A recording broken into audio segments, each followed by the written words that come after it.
Hello ছাত্রছাত্রীগণ, যে জ্ঞানগুরু science জিনিয়াসে তোমাদের স্বাগত। আজকে তোমাদের জন্য আরেকটি নতুন ভিডিও এনেছি, যেটি হচ্ছে নবম শ্রেণীর বৃত্তের পরিধি সংক্রান্ত অঙ্কগুলো, যেটা হচ্ছে কোষে দিকে 16। তবে এই ভিডিওটি শুরু করার আগে একটি যে কথা তোমাদের বলে রাখি, যেটা হচ্ছে যে আগের যে ভিডিওটি পোস্ট করেছিলাম, সেখানে নবম শ্রেণীর বৃত্তের পরিধি দেখবে 5 থেকে 10 পর্যন্ত অঙ্ক বলা ছিল, কিন্তু প্রকৃতপক্ষে সেটি 5 থেকে 10 নয়, সেটি হচ্ছে 6 থেকে 11। সেখানে অঙ্কের নাম্বারিংয়ে একটু গোলমাল হয়েছিল, অর্থাৎ 5-এর অঙ্কটি কিন্তু সেখানে বাদ চলে গিয়েছিল। আজকে যেটা তোমাদের 5-এর দাগ, তারপরে 13-র দাগ থেকে 18 দাগ পর্যন্ত অঙ্কগুলো করাবো। 12 দাগে অঙ্ক করাবো না, কারণ 12 দাগে অঙ্কটি অত গুরুত্বপূর্ণ নয়, তাই সেটি করাবো না। তোমাদের করাবো আজকে 5-এর দাগ, আর তারপরে 13-র দাগ থেকে 18 দাগ পর্যন্ত অঙ্কগুলো। যেটা শুরু করা যাক। তা দেখো, 5-এর দাগের অঙ্কে কী বলা আছে? তথাগত একটি তামার তার আয়তাকারে বাঁকিয়েছে, যার দৈর্ঘ্য 18 সেমি ও প্রস্থ 15 সেমি। আমি ওই তামার তারটি বেঁকিয়ে বৃত্ত তৈরি করলাম, তাহলে বৃত্তাকার তামার তারটির ব্যাসার্ধ কত হবে? তা দেখো, তামার তারটি আয়তাকার আকারে থাকুক বা বৃত্তাকারে থাকুক, যেহেতু তামার তারের দৈর্ঘ্য হচ্ছে একই, তাই আয়তাকার অবস্থায় সেই আয়তক্ষেত্রের পরিসীমা যা হবে, বৃত্তাকার অবস্থায় সে বৃত্তের পরিধিও তাই হবে, কারণ তামার তারের দৈর্ঘ্য তো সেই একই দাঁড়াচ্ছে। তাই এখানে আমরা আগে বার করে নিচ্ছি যে আয়তাকার তামার তারটির পরিসীমা। তাহলে আয়তক্ষেত্রের পরিসীমার ফর্মুলা কি? 2 গুণিতক দৈর্ঘ্যযুক্ত প্রস্থ। তাহলে আমরা পাই 2 গুণিতক 18 যুক্ত 15 সমান 2 গুণিতক 33 সমান 66 সেমি। তাহলে আয়তক্ষেত্রের পরিসীমা যা, বৃত্তের পরিধিও তাই, তাই বৃত্তের পরিধি দাঁড়াচ্ছে 66 সেমি। এরপরে আমাদের কী চেয়েছে? যে বৃত্তাকার তামার তারের ব্যাসার্ধ। তাহলে আমরা ধরে নিচ্ছি যে মনে করি বৃত্তাকার তামার তারের ব্যাসার্ধ 8 সেমি, তাহলে পরিধি কত হবে? 2 পাই সেমি। আর আমরা আগে বৃত্তের পরিধি পেয়েছি 66 সেমি, তাহলে শর্তানুসারে 2 পাই আর সমান 66। এরপর আমরা পায়ের মানটা বসাচ্ছি 22/7, তাহলে আমাদের আসে 2 গুণিতক 22/7 গুণিতক আর সমান 66। তার মানে গুণ করলে দাঁড়াচ্ছে 44/7 গুণিতক আর সমান 66। তাহলে আর সঙ্গত পাবো 66 গুণিতক 44/7, উল্টে চলে আসবে ডান দিকে, 7 44। এরপর দেখো আমরা 22 দিয়ে কাটাকাটি করছি, 22 2 44, 22 3 66। তাহলে আমাদের আসে 3 গুণিতক 7 2, 3 আর 7 গুণ করা হয় 21, তাহলে 21/2 সমান 10.5। তাহলে আর এর মান দাঁড়ালো আমাদের 10.5। তার মানে বৃত্তাকার তামার তারের ব্যাসার্ধ হচ্ছে 10.5 সেমি। এরপর দেখো 13 দাগের অঙ্ক। 13 দাগের অঙ্ক কী বলা আছে? যে রহিমের একটি বৃত্তাকার মাঠের পুরোটা পরিক্রম করতে যে সময় লাগে, ব্যাস বরাবর এক প্রান্ত থেকে অপর প্রান্তে যেতে তার থেকে 40 সেকেন্ড কম সময় লাগে। তাহলে রহিমের গতিবেগ 90 মিটার প্রতি মিনিট হলে মাঠের ব্যাসের দৈর্ঘ্য নির্ণয় করো। তাহলে এক্ষেত্রে আমরা আগে ধরে নিচ্ছি, মনে করি মাঠের ব্যাসার্ধের দৈর্ঘ্য হচ্ছে আর মিটার, তাহলে মাঠের পরিধি কত হবে? 2 পাই মিটার, আর ব্যাসের দৈর্ঘ্য হচ্ছে 2 আর মিটার। এরপর দেখো যে কী বলা আছে? বৃত্তাকার মাঠের পুরোটা পরিক্রম করতে। পুরোটা পরিক্রম মানে কি? রহিম তারা কত বোঝাচ্ছে? সেটা হচ্ছে বৃত্তের পরিধি, যেটা মাঠের পরিধিটা, অর্থাৎ 2 পাই মিটার পথ, সেটা যেতে যা সময় লাগে ব্যাস বরাবর এক প্রান্ত থেকে অপর প্রান্তে যেতে। তাহলে ব্যাস বরাবর এক প্রান্ত থেকে অপর প্রান্তে যাওয়া মানে কি? সেটা হচ্ছে ব্যাসের দৈর্ঘ্য, সেটা 2 আর মিটার। সেই পথ যেতে তার 40 সেকেন্ড কম সময় লাগে। 40 সেকেন্ড কম সময় লাগে কেন? কারণ বৃত্তের পরিধি অবশ্যই বৃত্তের ব্যাসের তুলনায় বড় হয়, অর্থাৎ মাঠের পরিধিটি হচ্ছে মাঠের ব্যাসের তুলনায় বড়, তাহলে সেই জন্য মাঠের পরিধি অতিক্রম করতে বেশি সময় লাগছে, আর ব্যাস অতিক্রম করতে কম সময় লাগছে। তাহলে এদের মধ্যে পার্থক্য কী হবে? যে মাঠের পরিধি ব্যাসের মধ্যে, সেটা হচ্ছে 40 সেকেন্ডে যে পথ অতিক্রম করতে পারে রহিম, ততটাই হচ্ছে মাঠের পরিধি ও ব্যাসের মধ্যে অন্তর। তাহলে রহিম 1 মিনিট মানে 60 সেকেন্ডে যাচ্ছে 90 মিটার, 1 সেকেন্ডে যায় 90/60 মিটার, তাহলে 40 সেকেন্ডে যায় 40 গুণিতক 90/60, তাহলে এখানে আমাদের 0 0 কেটে যাচ্ছে 90 আর 60-এর, তারপরে 3 দিয়ে কাটাকাটি, 3 3 9, 3 2 6, তাহলে আসে 40 গুণিতক 3 2, এবার 40 আর 2 কাটা যাচ্ছে 2 20 40, তাহলে 20 গুণিতক 3 সমান 60 মিটার। তাহলে রহিম 40 সেকেন্ডে যাচ্ছে 60 মিটার, তার মানে মাঠের পরিধি ও ব্যাসের মধ্যে যে পার্থক্য সেটা হচ্ছে 60 মিটার। তাই আমরা শর্তানুসারে পাচ্ছি মাঠের পরিধি মানে 2πr মাইনাস মাঠের ব্যাস মানে 2r সমান 60। এরপর এখানে আমরা 2πr মাইনাস 2r থেকে 2r কমন নিচ্ছি, তাই 2r ইন্টু পাই মাইনাস 1 সমান 60। এরপর পায়ের মানটা বসাচ্ছি 22/7, তাহলে আমাদের আছে 2r ইন্টু 22/7 মাইনাস 1 সমান 60। এরপর আমরা 22/7 থেকে যদি 1 বাদ দিই তাহলে আমাদের কত আছে 15/7, তাহলে 2r গুণিতক 15/7 সমান 60, তাহলে 2rকে 15/7 দিয়ে গুণ করে আসে 30r/7 সমান 60, তাহলে আর কত আসবে 60 গুণিতক 30/7 উল্টে আসবে ডান দিকে 7 30, 30 আর 60 কাটাকাটি করলে আসে 2, তাহলে 2 গুণিতক 7 সমান 14, তার মানে মাঠের ব্যাসার্ধ হচ্ছে 14 মিটার, তাহলে ব্যাস কী হবে তার দ্বিগুণ, তাহলে 2 গুণিতক 14 সমান 28 মিটার, তার মানে মাঠের ব্যাসের দৈর্ঘ্য হচ্ছে 28 মিটার। এরপর দেখো 14 দাগের অঙ্ক। 14 দাগের অঙ্ক আমাদের কী বলা আছে যে দুটি বৃত্তের পরিধির অনুপাত হচ্ছে 2:3 এবং ব্যাসার্ধের দৈর্ঘ্যের অন্তর বলেছে 2 সেমি, তাহলে বৃত্ত দুটির ব্যাসের দৈর্ঘ্য কত? তাহলে এক্ষেত্রে আগে আমরা ধরে নিচ্ছি যে মনে করি বড় বৃত্তের ব্যাসার্ধ দৈর্ঘ্য হচ্ছে বড় আর সেমি, আর ছোট বৃত্তের ব্যাসার্ধ দৈর্ঘ্য হচ্ছে ছোট আর সেমি। তাহলে বড় বৃত্তের পরিধি কী হবে 2π বড় আর সেমি, আর ছোট বৃত্তের পরিধি হবে 2π ছোট আর সেমি। যেহেতু আমাদের বলে দিয়েছে বৃত্ত দুটির পরিধির অনুপাত হচ্ছে 2:3, তাহলে 2π ছোট আর ইস্টু 2π বড় আর সমান 2:3। এক্ষেত্রে কী রাখবে, এক্ষেত্রে কিন্তু প্রথমে আসছে ছোট বৃত্তের পরিধি, কারণ আমাদের অনুপাতে কিন্তু প্রথম পদটা হচ্ছে ছোটো, তাই প্রথমে ছোটো বৃত্তের পরিধি ইস্টু দিয়ে হবে, তারপরে বড় বৃত্তের পরিধি, তাই 2π ছোটো আর ইস্টু 2π বড় আর সমান 2:3, তো 2π কেটে যায়, তাহলে ছোটো আর ইস্টু বড় আর সমান 2:3। যেহেতু আমরা ছোটো আর ইস্টু বড় আর সমান 2:3 পাচ্ছি, তাই আমরা ছোটো আর সমান ধরবো 2x আর বড় আর সমান ধরবো 3x। তাহলে এরপর আমাদের কী বলা আছে যে বৃত্ত দুটির ব্যাসার্ধের অন্তর বলা আছে 2 সেমি, তার মানে বড় বৃত্তের ব্যাসার্ধ মাইনাস ছোটো বৃত্তের ব্যাসার্ধ সেটা সমান হচ্ছে 2 সেমি, তাহলে বড় আর মাইনাস ছোটো আর সমান 2, বড় আর সমান 3x মাইনাস ছোটো আর সমান 2x সমান 2, তার 3x থেকে 2x বাদ দিলে আসে শুধু x সমান 2, তাহলে x এর মান 2 পেলাম।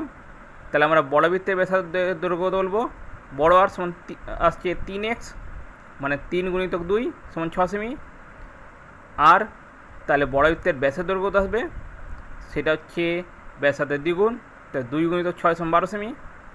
ছোটো বৃত্তের ব্যাসার্ধের দৈর্ঘ্য আসবে সেটা হচ্ছে ছোটো আর সমান 2x সমান 2 গুণিতক 2 সমান 4 সেমি, তাই ছোটো বৃত্তের ব্যাসের দৈর্ঘ্য আসবে সেটা হচ্ছে ব্যাসার্ধের দ্বিগুণ, তাই 2 গুণিতক 4 সমান 8 সেমি।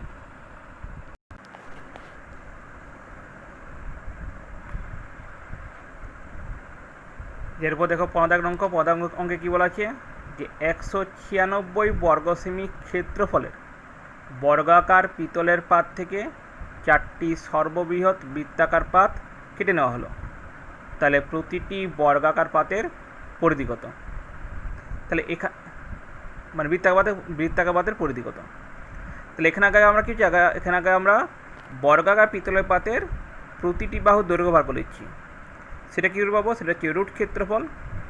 এখন ক্ষেত্রফল যেহেতু বলেছে 196 বর্গ সেমি, তাই রুট 196 সমান 14 সেমি, তাহলে 14 সেমি দৈর্ঘ্যটা হচ্ছে বর্গাকার পিতলের পাতের প্রতিটি বাহু দৈর্ঘ্য। তাহলে যদি তাই হয় তাহলে চিত্র থেকে দেখতে পারো যে বর্গাকার পিতলের পাতটির প্রতিটি বাহু দৈর্ঘ্য সেটা সমান হচ্ছে দুটি বৃত্তের ব্যাসের মোট দৈর্ঘ্য। তাহলে দুটি বৃত্তের ব্যাসের মোট দৈর্ঘ্য হচ্ছে 14 সেমি, আর প্রতিটি বৃত্তের কিন্তু একই রকম তাহলে দুটি বৃত্তের ব্যাসের দৈর্ঘ্য যদি 14 সেমি হয়, তাহলে একটি বৃত্তের ব্যাসের দৈর্ঘ্য কত হবে? সেটা হচ্ছে 14/2 মানে 7 সেমি। তাই আমরা পাচ্ছি প্রতিটি বৃত্তাকার পাতের ব্যাস সমান 14/2 সমান 7 সেমি। তাহলে ব্যাস যদি হয় 7 সেমি, তাহলে ব্যাসার্ধ কত হবে? সেটা হচ্ছে ব্যাসের অর্ধেক মানে 7/2 সেমি। তাহলে পরিধি কত পাবো? সেটা হচ্ছে 2πr মানে 2 গুণিতক 22/7 গুণিতক 7/2। তাহলে 7 কেটে গেল, 2 আর 2 কেটে গেল, তাহলে আমরা পাচ্ছি 22 সেমি। অর্থাৎ প্রতিটি বৃত্তাকার পাতের পরিধি দাঁড়াচ্ছে 22 সেমি। যেরপর 16 দাগের অঙ্ক, 16 দাগের অঙ্কে দেখো কী বলা আছে, যে এক বৃত্তাকার মাঠের বৃত্ত বরাবর এক প্রান্ত থেকে অপর প্রান্তে যেতে নাসিফার যে সময় লাগে মাঠের ব্যাস বরাবর অতিক্রম করতে তার থেকে 45 সেকেন্ড কম সময় লাগে। তো নাসিফার গতিবেগ মিনিটে 80 মিটার হলে মাঠের ব্যাসের দৈর্ঘ্য কত? দেখো এই অঙ্কটা হচ্ছে 13 দাগের অঙ্কের মতোই, কিন্তু একটু আলাদা। কীরকম আলাদা? যে আগের অঙ্কে কিন্তু যে প্রথম ক্ষেত্রে পুরো মাঠটি কিন্তু পরিক্রমার কথা ছিল, এখানে কিন্তু তা বলেন। এখানে বলছে বৃত্ত বরাবর এক প্রান্ত থেকে অপর প্রান্তে যেতে। যেমন দেখো ছবিটা আছে এ থেকে বিতে যেতে, অর্থাৎ নাসিফা কিন্তু প্রথম ক্ষেত্রে পুরো মাঠটি পরিক্রম করছে না, মাঠটির অর্ধেকটা পরিক্রম করছে।